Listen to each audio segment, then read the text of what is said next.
E aí, o microfone já está aberto, eu vou até me silenciar aqui também. Fica à vontade. Ok, bom dia a todos, né? Que Deus abençoe vocês. Eu quero primeiramente agradecer aí a João Paulo o convite, tão honrado o convite, né, de poder estar aí com vocês, falando sobre a Bíblia Sagrada, que é, de uma certa forma, a minha ferramenta de trabalho, né? Sei que está falando sobre os livros sagrados, então é muito importante poder falar um pouquinho, tá, sobre a origem da Bíblia, sobre como a Bíblia chegou até nós, a importância dela para nós como cristãos, seja evangélicos ou católicos, tá bom? Então eu queria aqui fazer um resumo da Bíblia. Eu não sei se depois disso o João Paulo vai fazer talvez alguma consideração ou alguma pergunta, mas eu quero fazer um resumo aqui da Bíblia Sagrada. Inclusive, estou com uma aqui nas minhas mãos, né? Então, eu não posso falar da Bíblia sem estar usando a Bíblia. A primeira coisa que eu quero falar é que o tempo que a Bíblia demorou para ser escrito ou escrita, né? A Bíblia demorou cerca de 1.600 anos para ser escrita na sua totalidade. Quando os autores da Bíblia começaram a escrever ela, eles não tinham em mente que a Bíblia seria que o seu escrito, que a sua profecia, que a sua carta seria tido como sagrado no futuro. Eles escreveram, tá, inspirados por Deus. No Antigo Testamento foram profetas, que a maioria deles foram profetas, que escreveram uma mensagem para um povo, seja o povo de Judá, o povo de Jerusalém. Então, eles escreveram essas mensagens, dando como se fosse um recado de Deus, tá? Para aquele povo. Já no Novo Testamento, os livros do Novo Testamento foram escritos por apóstolos, que também não tinham em mente que os seus escritos, que a sua carta, iam ser tidos como sagrados no futuro, tá? Eles não tinham essa concepção. Eles escreveram cartas que eram para corrigir problemas da igreja, problemas de um povo, ok? E até algumas cartas muito particulares, como foi a carta de Paulo a Filemon, quando escreve uma carta particular para um amigo, e posteriormente, através dos concílios da igreja, eles foram tidos como sagrados. Então, ao todo, a Bíblia ela demorou cerca de 1.600 anos para ser escrita. E ela foi escrita por cerca de 40 autores, 40 homens que escreveram. E esses 40 homens, a gente pode incluir aqui profetas, sacerdotes, podemos incluir apóstolos, podemos incluir até boiadeiros, como foi o caso de Amós, por exemplo, o profeta Amós, ele era um boiadeiro, tá? Podemos incluir pessoas de uma família nobre, que foi o caso de Isaías. Então, eram homens de todos os tipos, tá? De todas as classes sociais, homens que foram levantados por Deus em vários locais, em várias épocas diferentes, para então escrever aquilo que o Senhor queria para o seu povo, ok? Os anos foram se passando e depois da era apostólica, depois de Cristo, embora no tempo de Jesus, tá? No tempo de Jesus, alguns livros, principalmente do Antigo Testamento, já eram reconhecidos como sagrados, tá? Jesus faz menção a alguns livros. Isso é muito importante para você entender, porque depois, nos concílios que teve, que são os concílios? Foram reuniões que a igreja teve com a sua liderança para então decidir qual livro era sagrado ou não, tá? A Bíblia não foi escrita desse jeito que temos em nossas mãos hoje, né? Esses 66 livros assim certinhos, com capítulos, com versículos, não. Como eu falei, eles começaram a juntar todos esses escritos e começaram então agora a fazer uma prova para saber qual era inspirado, qual não era inspirado. E uma das provas, um dos testes que eles faziam eram a referência que algum apóstolo ou que o próprio Jesus dava a um livro.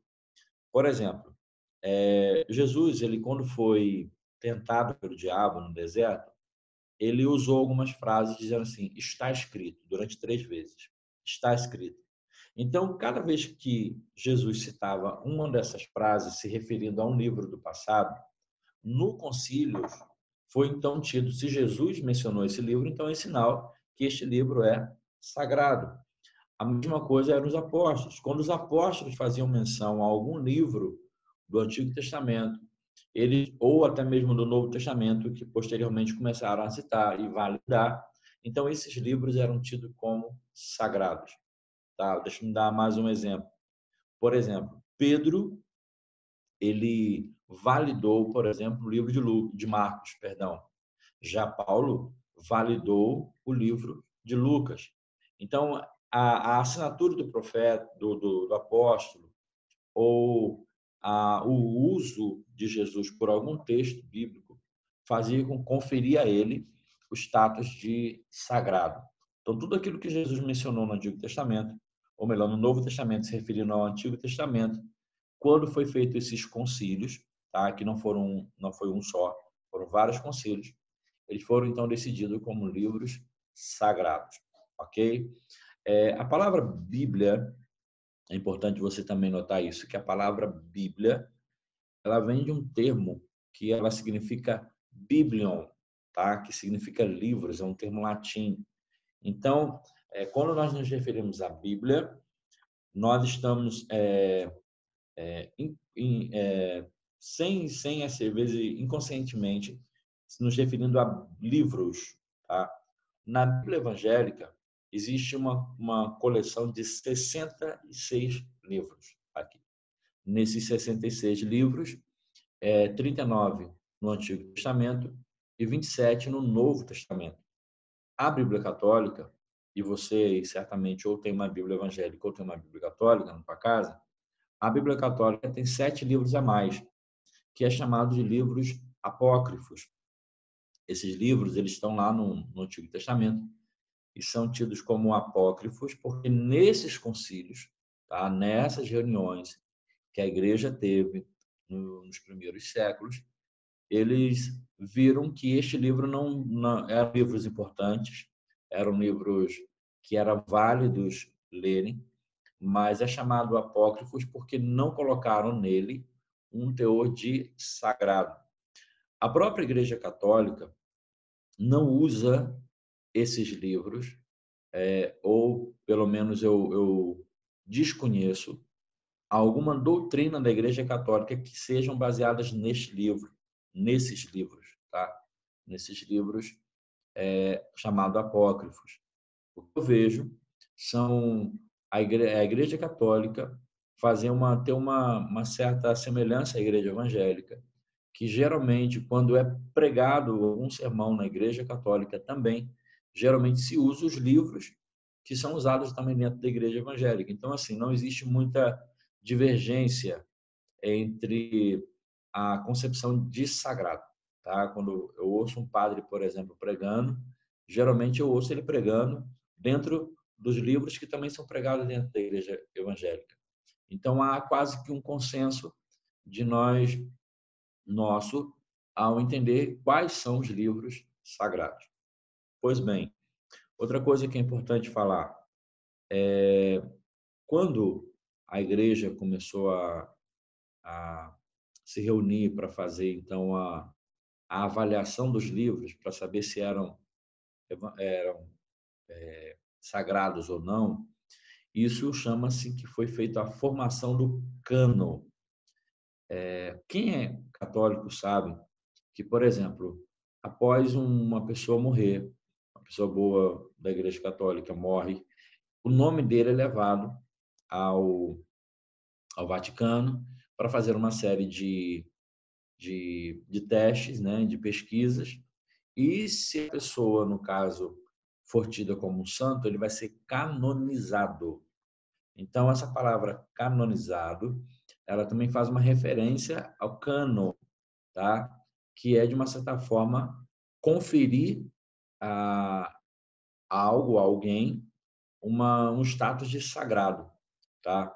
Essa palavra cânon também, ela tem origem como se fosse uma cana, que eram coisas, era usada antigamente para medir. Então, a palavra canonizar ou cânon, melhor dizendo, se refere também a uma instauração de uma regra. A partir daquele momento que foi feito aquelas reuniões, que foi feito os concílios, né, os sínodos, como é chamado na teologia, eles começaram a conferir a posição de sagrado em alguns livros. E a partir daquele momento, a Bíblia passou agora a ser a regra para ser seguida. Dentro da igreja evangélica, além da Bíblia, nós temos um estatuto na igreja. Né? O que é o estatuto? É aquilo que vai reger a lei da nossa igreja. E em relação à Bíblia, eu vou falar isso pela nossa igreja, igreja evangélica. Geralmente temos o seguinte: a Bíblia é a nossa única regra de fé e prática. Nós temos a Bíblia como a nossa regra, ou seja, eu tenho que fazer aquilo que está na Bíblia. A Bíblia, para mim, é de fato um livro sagrado. Ela é a palavra de Deus, sabe? Nós entendemos que tudo aquilo que está na Bíblia, tudo aquilo foi inspirado pelo Senhor. O apóstolo Paulo, quando ele escreve uma carta para Timóteo, ele diz que toda a escritura é inspirada. Inspirada significa soprada. Então, a Bíblia, para nós, ela é extremamente importante para guiar o nosso caminho dentro da igreja, para guiar o nosso caminho na sociedade. E a Bíblia, ela é um livro que, agora eu vou botar aqui uma curiosidade, incrementar com uma curiosidade.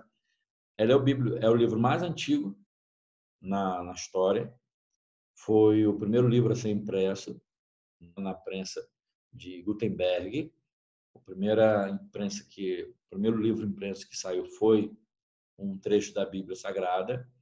É o livro mais vendido, tá? Em toda a história da humanidade. E é também o livro mais perseguido. Podemos dizer que ele é o mais amado e mais perseguido, porque é o livro mais vendido, o livro com maior número de edição publicada, mas também é o livro mais perseguido, porque em muitos locais é proibido ter uma Bíblia, andar com uma Bíblia e principalmente usar a Bíblia em uma pregação pública.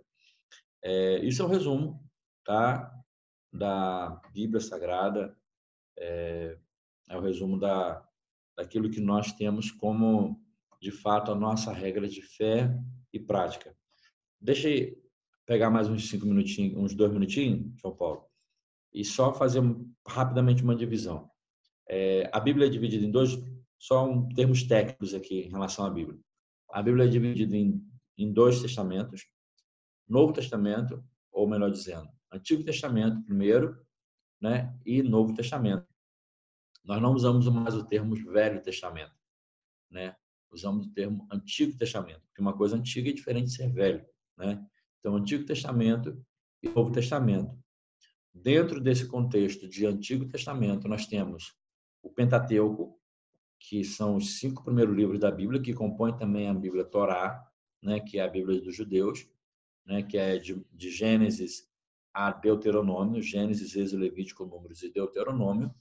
Tem os livros históricos, os livros poéticos, temos os profetas maiores e menores, tá? E temos os livros históricos, eu não vou citar porque são muitos, tá? E no Novo Testamento, nós temos a divisão de evangelhos, que são 4, a divisão do livro histórico, que só tem um livro histórico no Novo Testamento, que é o livro de Atos dos Apóstolos, enquanto lá no Antigo Testamento tem mais. No Novo Testamento tem um livro histórico. Temos as epístolas, que são chamadas cartas, né, que vai de Romanos até Judas, e temos o livro da Revelação, que é o Apocalipse. Então, essas são algumas curiosidades também técnicas em relação à Bíblia Sagrada. Então é isso, João Paulo. Se você quiser abrir aí o seu microfone, talvez fazer alguma pergunta, talvez que eu não tenha falado, aí agora fica com você. Tá? É, Estou aqui para ok, ajudar em alguma forma. ok. É sempre bom, né? Eu costumo dizer, o senhor já participou com essa aula da gente, com a gente ano passado, não é? Nós tivemos uma primeira aula sobre esse assunto. É, essa turma costuma ser uma turma bastante curiosa, na verdade. Então, daqui a pouco eu vou abrir aí o microfone para algumas perguntas. A gente, infelizmente, não tem como atender perguntas de todos, né? Até porque o tempo é bastante limitado para a gente. Mas, assim, quando é citada a importância, né, do texto sagrado, no caso aqui de nós que estamos no Ocidente, da Bíblia, né, que faz parte, né, dirige aí a vida de milhões e milhões de pessoas em todo o mundo, né, de maneira geral, é porque o cristianismo. Antes de eu continuar, pessoal, tá todo mundo me escutando? Balança aí a cabeça, ou faz assim com a mão, só para eu ter Isaac está Sim, aqui, sim, tá? sim. Tá beleza, tá beleza. É porque teve um dia desse que eu comecei a falar, com 5 minutos foi que eu percebi que ninguém estava escutando. Aí eu tive que começar tudo de novo. E, assim, ela dirige a vida de milhões de pessoas, né? O cristianismo é, hoje, né, a maior religião do planeta, dentro de suas diversas denominações católicas, evangélicas e tudo mais, dirige a vida de milhões de pessoas. Então, dada a importância, né, da Bíblia para nesse sentido, né, até no sentido moral mesmo. Então, eu conheço ateus que leem a Bíblia diariamente. Um exemplo, o professor Leandro Carnal, né, o historiador Leandro Carnal, ele é ateu assumido e ele também assume que todos os dias ele lê a Bíblia por quê? Devido às concepções morais, à construção moral que ela traz. Em em algumas nações é obrigatório. Vê que interessante, quando você falou, pastor Rafael, que em algumas nações ela é perseguida, em outras é obrigatório o uso dela nas escolas. Então, há uma controvérsia muito interessante aí nessa questão. Por quê? Porque enquanto alguns perseguem, outros incentivam a leitura. Que eu falo aqui uma coisa para vocês, independente de religiosidade, de orientação religiosa de qualquer pessoa, mesmo que haja a opção da pessoa não seguir qualquer religião ou de acreditar em qualquer coisa que seja, em qualquer entidade que seja, a Bíblia tem um ensinamento moral muito bom, muito grande. Então, as pessoas que seguem o que ela ensina, e quando eu falo seguir o que ela ensina, a gente não está falando de estar todo domingo, todo sábado, toda sexta, toda quarta dentro de uma igreja, mas viver o que ela ensina como, vamos dizer, como valores morais, como valores éticos, como valores de convivência, o mundo ele seria diferente, né? Tudo seria diferente. Observe que, na minha opinião, né, eu já dei aula de ética durante 3 anos, aqui no Frei Damião mesmo.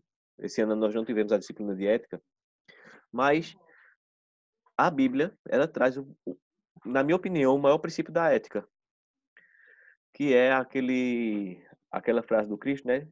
Amar ao próximo como a ti mesmo. E quando a gente passa a amar o próximo como a nós mesmos, a gente vai passar a respeitar a individualidade do outro, a gente vai passar a respeitar o outro como pessoa.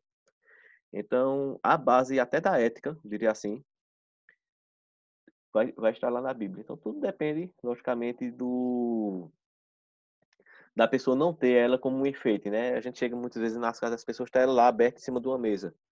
Mas o ideal seria a leitura e a prática, né? Do que ali está escrito.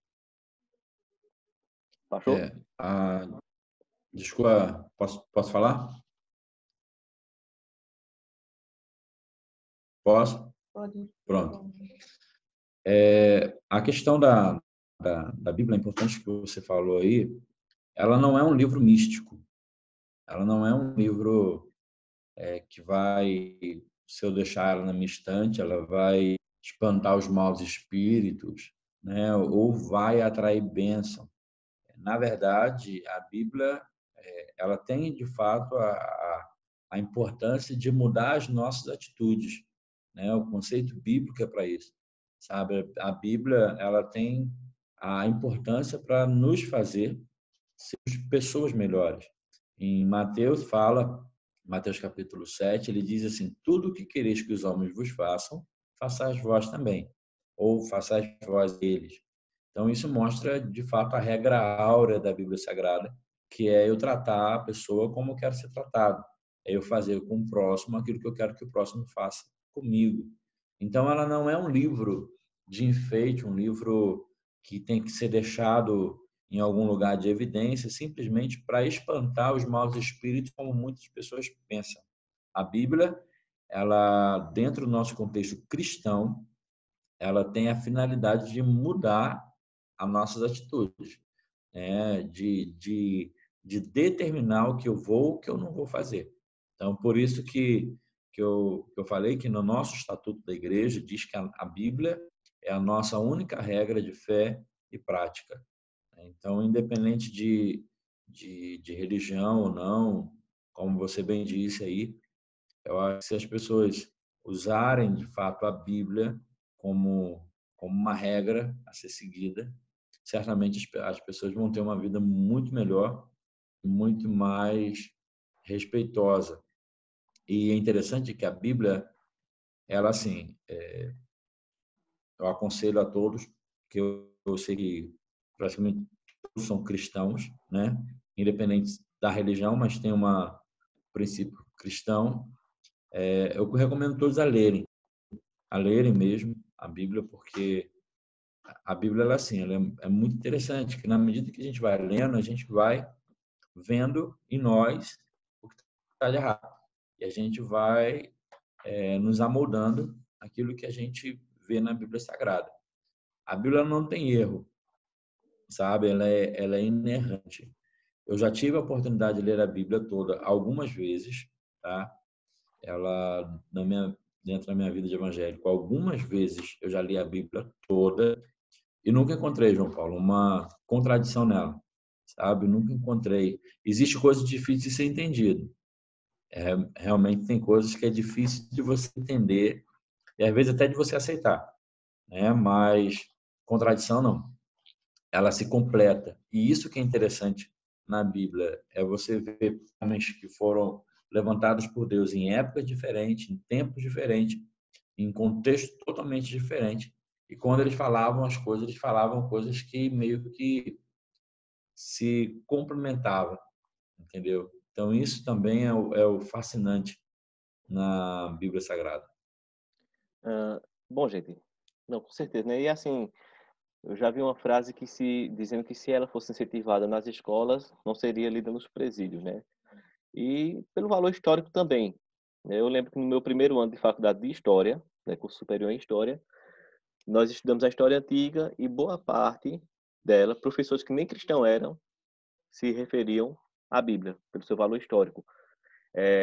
Então, assim, eu costumo dizer, né, eu sempre falo para meus alunos o seguinte: o pessoal às vezes pergunta, fala de quê, professor? Eu digo, olha, a Bíblia fala de história, filosofia, ética, ciências, geografia, ou seja, você tem tudo, né? Você tem poesia, você tem tudo dentro de um livro. Então, é completo. Se você quiser fazer um plano para ler 66 livros em um ano, faz aí um plano bíblico, você vai bater aí uma meta muito boa, né? Muito positiva para a sua vida.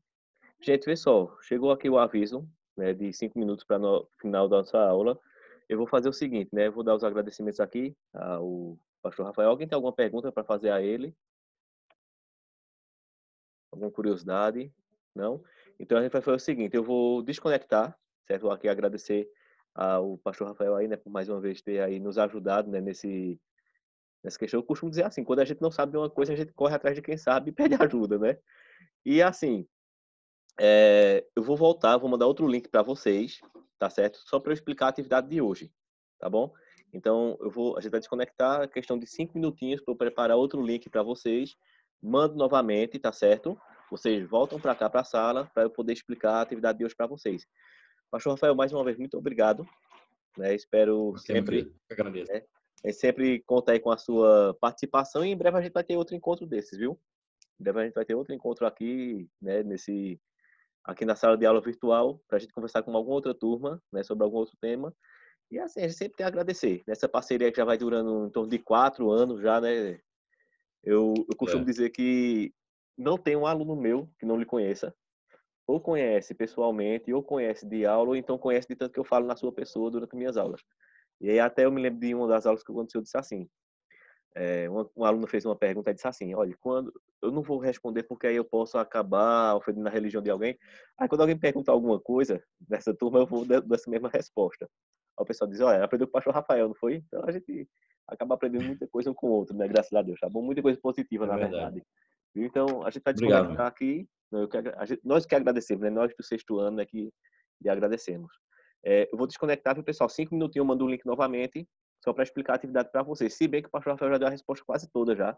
Né? Quando ele começou a falar, né? Depois quando o Isaac mostrar a atividade para ele, quando ele começou a falar, eu quase ia, homem, não faça isso não, senão você vai dar a resposta da atividade para o menino. Mas tá tudo bem, tá bom? Então daqui a pouco a gente tá voltando, tá bom? No máximo 5 minutinhos. Até antes disso eu tô mandando o link. Pastor, muito obrigado mais uma vez. Um Eu abraço mesmo que é a agradeço, meu distância, querido. né? Um abraço mesmo que é a distância, que é a única forma que pode agora. E em breve a gente se encontra, nem que seja virtualmente Falou. novamente. Tá bom? Tá certo, meu querido. Vou Ok. Deus abençoe. Amém, amém. Obrigado.